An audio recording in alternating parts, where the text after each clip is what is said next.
Assalamualaikum warahmatullahi wabarakatuh.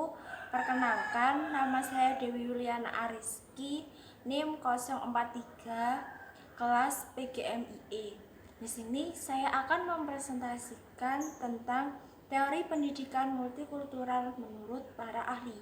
Langsung saja ke materinya. Pengertian pendidikan multikultural menurut para ahli di Indonesia.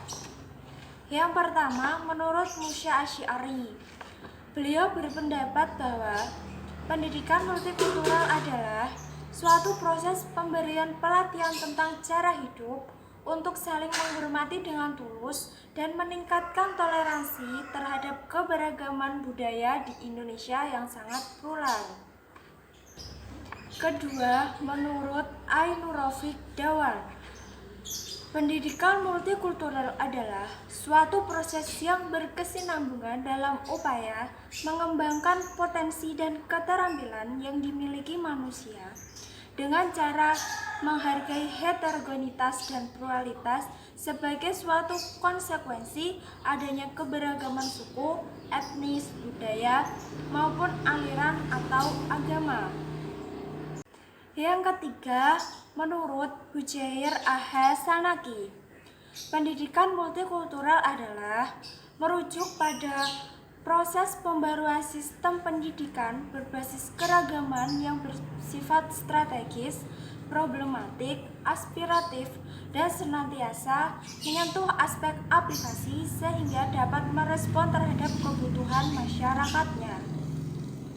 Yang keempat, menurut Herman Sutomo, pendidikan multikultural adalah suatu bentuk inovasi pendidikan yang diwujudkan dengan gerakan pembaruan dalam rangka menanamkan betapa pentingnya kehidupan bersama dalam keberagaman dan perbedaan dengan semangat kesetaraan, saling memahami, menghargai persamaan dan perbedaan juga beragam suku, etnis, dan budaya.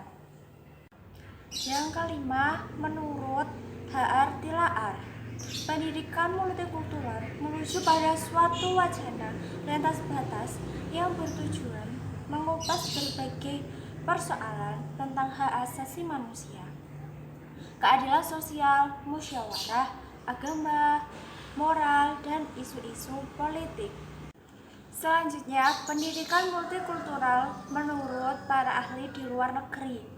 Yang pertama, menurut James Banks, pendidikan multikultural adalah sebuah ide, sebuah gerakan reformasi pendidikan, dan suatu proses yang tujuannya adalah mengubah struktur institusi pendidikan menjadi siswa pria dan wanita, siswa luar biasa, dan siswa yang merupakan anggota ras, kelompok bahasa, dan budaya akan memiliki kesempatan untuk mencapai akademis yang sama di sekolah.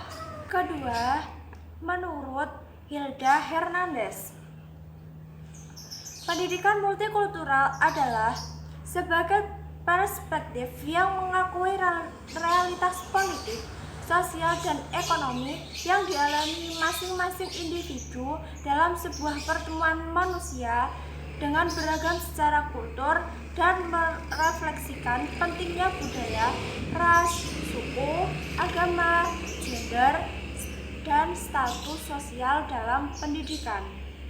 Ketiga, menurut Anderson dan Kastel, pendidikan multikultural adalah dapat diartikan sebagai pendidikan mengenai keberagaman budaya. Yang keempat, menurut Prudence Stradels, pendidikan multikultural adalah pendidikan yang mempertahankan secara sungguh terhadap latar belakang peserta didik, baik dari aspek keragaman suku, ras, agama, budaya, ataupun kultur. Jadi dapat disimpulkan bahwa pendidikan multikultural adalah pendidikan yang menghargai heterogenitas dan pluralitas bagi suatu konsekuensi adanya keberagaman suku, etnis, budaya, maupun aliran atau agama. Sekian presentasi dari saya, kurang dan lebihnya saya mohon maaf. Semoga bermanfaat. Wabillahi taufik wal hidayah. Wassalamualaikum warahmatullahi wabarakatuh.